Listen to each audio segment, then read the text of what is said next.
जय हिंद फ्रेंड, हमारे YouTube channel में आपका स्वागत है। दोस्तों, हम लोग इस वीडियो में पढ़ने वाले हैं जीके जीएस और कंप्यूटर के क्वेश्चनों को, जो कि आपके आने वाले एग्जाम्स के लिए काफ़ी इम्पोर्टेंट रहेगा।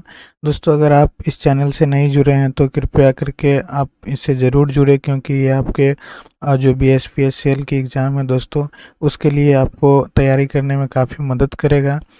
तो चलिए दोस्तों, हम लोग शुरू करते हैं। और हम पहला क्वेश्चन है दोस्तों कि रुक्मणी देवी अरुंडेल का निम्नलिखित में से किस शास्त्रीय नृत्य शैली से संबंध है।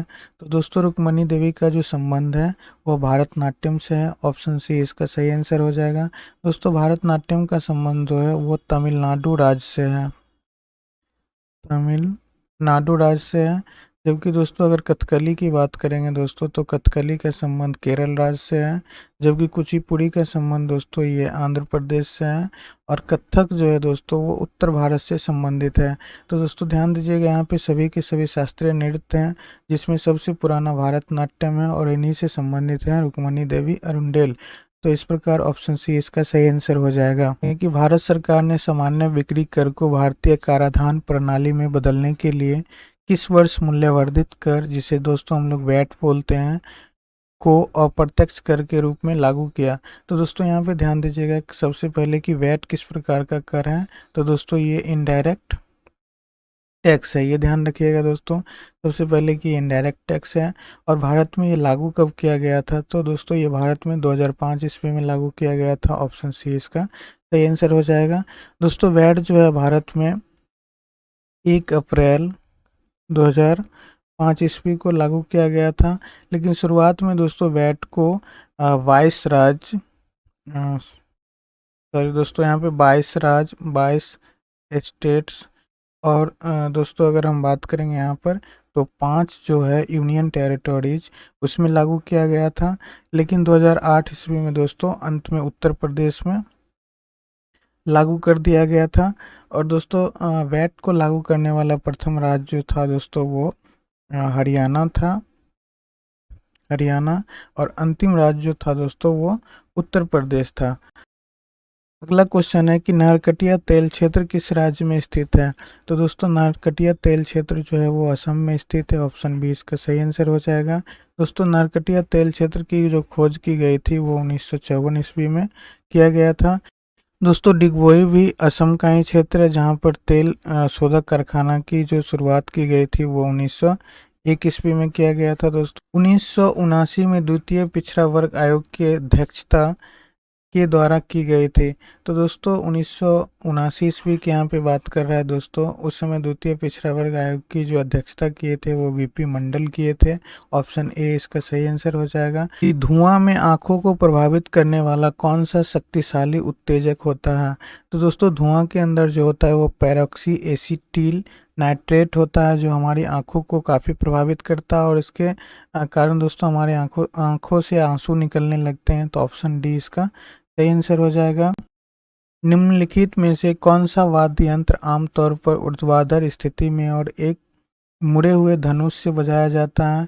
तो दोस्तों जो ये मुड़े हुए धनुष से बजाने वाले जो वाद्य यंत्र होते हैं दोस्तों, उसको सारंगी कहा जाता है। तो ऑप्शन डी इसका सही आंसर हो जाएगा।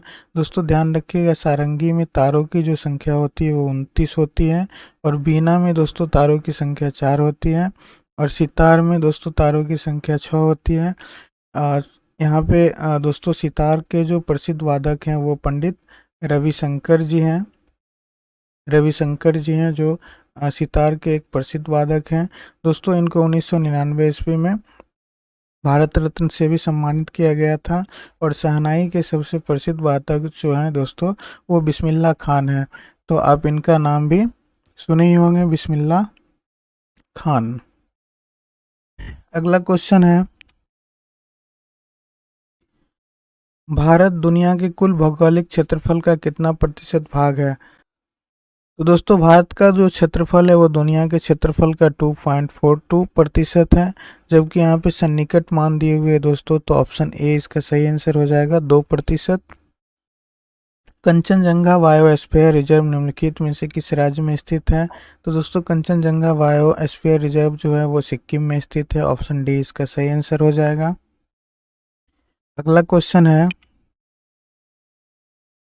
भारत ने किस वर्ष में तिब्बती अध्यात्म गुरु दलाई लामा को आश्रय दिया? तो दोस्तों भारत 1959 ईस्वी में दलाई लामा को आश्रय दिया था और इसी के दोस्तों 30 साल बाद अर्थात 1989 ईस्वी में दोस्तों दलाई लामा को शांति का नोबेल पुरस्कार दिया गया था। तो ऑप्शन बी इसका सही आंसर हो जाएगा। आंख के परिदर्शी अग्रभाग को क्या कहा जाता है? तो दोस्तों आंख के परिदर्शी अग्रभाग को कॉर्निया कहा जाता है। ऑप्शन डी इसका सही आंसर हो जाएगा। दोस्तों जब नेत्र दान किया जाता है, नेत्र दान जब किए जाते हैं दोस्तों, तो उस समय जो होता है वो आंख का कौन सा हिस्सा दान किया जाता है? तो दोस्तों उस समय भी कॉर्निया को ही दान किया जाता है, ध्यान रखिएगा। कॉर्निया इसका सही आंसर हो जाएगा। निम्नलिखित में से कौन सा वो आवश्यक तत्व है जिसका उपयोग पौधे प्रोटीन संश्लेषण में करते हैं? तो दोस्तों इसका सही आंसर हो जाएगा नाइट्रोजन। ऑप्शन डी इसका सही आंसर है। अगला क्वेश्चन है दोस्तों कि निम्नलिखित में से किसने वर्ष 1503 में भारत में पहला यूरोपीय किला बनाया था? तो दोस्तों 1503 ईस्वी में जो किला बनाया था वो पुर्तगाली ही था। तो ऑप्शन बी इसका सही आंसर हो जाएगा। दोस्तों भारत आने वाला प्रथम पुर्तगाली जो था वो दोस्तों कौन था? तो वो था Vasco D gamma. Vasco D gamma दोस्तों भारत कब आया था? तो वास्को डी गामा भारत 1498 ईस्वी में पहली बार आया था और दोस्तों दूसरी बार अगर भारत आया था वो 1502 ईस्वी में। दोस्तों वो 1498 में जब भारत आया था, उस समय जब भारत से मसाला को लेके जब दोस्तों अपने देश को वो लौटा था, तो यहाँ के मसाले को बेच के वो कुल जो उसके खर्च थे उसके 60 गुना दोस्तों प्रॉफिट कमाया था। अगला क्वेश्चन है, यदि दो बल विपरीत दिशाओं से किसी पिंड पर कार्य करते हैं तो उस पर कार्य करने वाले शुद्ध बल का परिणाम दोनों बलों के परिमाण का क्या होगा? तो दोस्तों दोनों अगर विपरीत दिशा में, मान लीजिए इस पे कोई बल इधर लग रहा है इस दिशा में और इसी पे दोस्तों इधर की ओर बल लग रहा है, तो दोनों का जो शुद्ध बल का परिमाण होगा दोस्तों वो दोनों का अंतर होगा। तो ऑप्शन ए इसका सही आंसर हो जाएगा। अगला क्वेश्चन है दोस्तों, राष्ट्रीय महत्व के स्मारकों का संरक्षण का उल्लेख किस भाग में किया गया है? तो दोस्तों भारत में राष्ट्रीय महत्व के जो भी स्मारक हैं उसके संरक्षण का जो व्यवस्था है वो भाग 4 में किया गया है। तो ऑप्शन डी इसका सही आंसर हो जाएगा। दोस्तों आप सभी को पता होगा कि भाग 1 के अंदर संघ और राज्य क्षेत्र की चर्चा की गई है, भाग 2 में दोस्तों नागरिकता की चर्चा की गई है और भाग 3 के अंदर अगर बात करेंगे हम लोग तो दोस्तों मौलिक अधिकार की चर्चा की गई है। अगला क्वेश्चन है, 10 फरवरी 2023 से आईसीसी T20 महिला विश्व कप किस देश में शुरू हुआ था? तो दोस्तों ये दक्षिण अफ्रीका में शुरू हुआ था। ऑप्शन सी इसका सही आंसर हो जाएगा। अगला क्वेश्चन है, घटते हुए क्रम में मानव शरीर में विद्यमान प्रमुख तत्व कौन सा है? तो दोस्तों ध्यान रखिए यहाँ पे घटते क्रम की बात कर रहा है तो ये पहले कैल्शियम, उसके बाद फास्फोरस, फिर गंधक और पोटेशियम आता है। तो ऑप्शन बी इसका सही आंसर हो जाएगा। अगला क्वेश्चन है, महासागरों में ज्वार भाटा की उत्पत्ति का कारण क्या है? तो दोस्तों महासागर के अंदर जो ज्वार भाटा उत्पन्न होते हैं वो सूर्य और चंद्रमा के संयुक्त प्रभाव के कारण होते हैं। दोस्तों दो ज्वारों के बीच का जो अंतर होता है वो 12 घंटा 36 मिनट का होता है दोस्तों। जबकि अगर आपसे पूछा जाए कि ज्वार और भाटा के बीच का अंतर कितना होता है दोस्तों, तो ये होता है 6 घंटा 13 मिनट का। अर्थात अगर पूछा जाए कि दो ज्वारों के बीच का अंतर तो 12 घंटा 36 मिनट हो जाएगा और ज्वार और भाटा के बीच का अंतर अगर पूछा जाए दोस्तों तो 6 घंटा 13 मिनट होगा। तो ऑप्शन सी इसका सही आंसर हो जाएगा। क्वेश्चन है, इंटरनेट के संदर्भ में आईएसपी का पूर्ण रूप क्या होता है? तो दोस्तों इंटरनेट के संदर्भ में आईएसपी का पूर्ण रूप होता है इंटरनेट सर्विस प्रोवाइडर।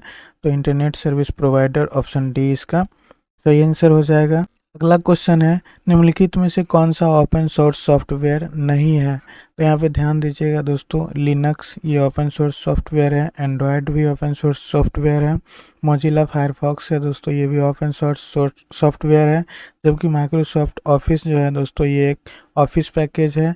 तो ऑप्शन ए इसका सही आंसर हो जाएगा, ये ओपन सोर्स सॉफ्टवेयर नहीं है दोस्तों, ये एक एप्लीकेशन सॉफ्टवेयर है। तो ऑप्शन ए इसका सही आंसर हो जाएगा। अगला क्वेश्चन है, पारंपरिक मॉडेम लाइन पर उच्च गति इंटरनेट अभिगमन प्रदान करने के लिए किस तकनीक का उपयोग किया जाता है? तो दोस्तों इसमें ADSL टेक्नोलॉजी का प्रयोग किया जाता है, जिसका फुल फॉर्म होता है दोस्तों एसिमेट्रिक डिजिटल सब्सक्राइबर लाइन। दोस्तों यहाँ पे VDU लिखा हुआ है, तो VDU का फुल फॉर्म होता है विजुअल डिस्प्ले यूनिट। और यहाँ पे दोस्तों लैन लिखा हुआ है, तो लैन का फुल फॉर्म होता है लोकल एरिया नेटवर्क। तो इस क्वेश्चन का जो सही आंसर हो जाएगा दोस्तों ऑप्शन सी हो जाएगा ADSL।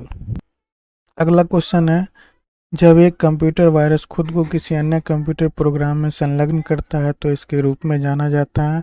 तो दोस्तों इसे ट्रोजन हॉर्स के रूप में जाना जाता है। ऑप्शन डी इसका सही आंसर हो जाएगा। अगला क्वेश्चन है, वाइट लेवल ATM क्या है। तो दोस्तों वाइट लेवल ATM का अर्थ होता है ऐसे ATM जो गैर बैंकों द्वारा स्थापित एवं संचालित होता है तथा उनके स्वामित्व के अधीन होते हैं। तो इस प्रकार के ATM को दोस्तों वाइट लेवल ATM कहा जाता है। तो ऑप्शन डी इसका सही आंसर हो जाएगा। अगला क्वेश्चन है, टेलीफोन वायरिंग पर उच्च इंटरनेट गति प्रदान करने वाली तकनीकी को क्या कहा जाता है। तो दोस्तों इसको ADSL कहा जाता है, एसिमेट्रिक डिजिटल सब्सक्राइबर लाइन। तो ऑप्शन डी इसका सही आंसर हो जाएगा। अगला क्वेश्चन है दोस्तों कि इंटरनेट एक्सप्लोरर में F11 का उपयोग किया जाता है। तो दोस्तों इस क्यों किया जाता है, तो पूर्ण स्क्रीन चालू करने के लिए F11 की का उपयोग किया जाता है। तो ऑप्शन डी इसका सही आंसर हो जाएगा। अगला क्वेश्चन है दोस्तों कि निम्नलिखित में से कौन सा शॉर्टकट किसी फाइल को कॉपी करके डेस्कटॉप पर पेस्ट करने के लिए प्रयोग किया जाता है। तो दोस्तों ये कंट्रोल-C से हम लोग कॉपी करते हैं और कंट्रोल-V का प्रयोग पेस्ट करने के लिए किया जाता है। तो ऑप्शन बी इसका सही आंसर हो जाएगा। अगला क्वेश्चन है दोस्तों, कंप्यूटर शब्दावली में CLI का पूर्ण रूप क्या होता है। तो दोस्तों CLI का पूर्ण रूप होता है command line interface. Option C इसका सही आंसर हो जाएगा। अगला क्वेश्चन है दोस्तों, कंप्यूटर के बारे में निम्नलिखित में से कौन सा कथन सही है। तो दोस्तों इसका सही आंसर हो जाएगा यह एक इलेक्ट्रॉनिक उपकरण है जो डेटा को संग्रहित, पुनः प्राप्त और संसाधित करता है। तो ऑप्शन डी इसका सही आंसर हो जाएगा। अगला क्वेश्चन है दोस्तों, डैश में डार्क बाउंड्री वाले सेल को एक्टिव सेल कहा जाता है। तो दोस्तों माइक्रोसॉफ्ट एक्सेल के अंदर जो कि एक स्प्रेडशीट प्रोग्राम है दोस्तों, इसके अंदर जो डार्क बाउंड्री सेल होते हैं इसी को हम लोग डार्क बाउंड्री सेल पाए जाते हैं। तो ऑप्शन सी इसका सही आंसर हो जाएगा। अगला क्वेश्चन है दोस्तों कि निम्नलिखित में से कौन सा एक वेब ब्राउज़र नहीं है। दोस्तों यहाँ ध्यान दीजिएगा, वेब ब्राउज़र नहीं है की बात कर रहा है तो मोजिला फायरफॉक्स वेब ब्राउज़र है, गूगल क्रोम भी वेब ब्राउज़र है, ओपेरा भी वेब ब्राउज़र है, जबकि विकिपीडिया जो है दोस्तों यह वेब ब्राउज़र नहीं है। तो ऑप्शन बी इसका सही आंसर हो जाएगा। अगला क्वेश्चन है, डैश और डैश साउंड इफेक्ट फाइलों के दो प्रकार हैं जिन्हें माइक्रोसॉफ्ट पावर पॉइंट में जोड़ा जा सकता है। तो दोस्तों .wav फाइल और .mid फाइल जो होता है दोस्तों इसको हम लोग पावर पॉइंट के अंदर ऐड कर सकते हैं। तो ऑप्शन ए इसका सही आंसर हो जाएगा। क्योंकि परस्पर संबंधित फाइलों का संग्रह और प्रोग्राम का एक सेट जो उपयोगकर्ता को फाइलों तक पहुंचाने तथा संशोधित करने की अनुमति देता है के रूप में जाना जाता है।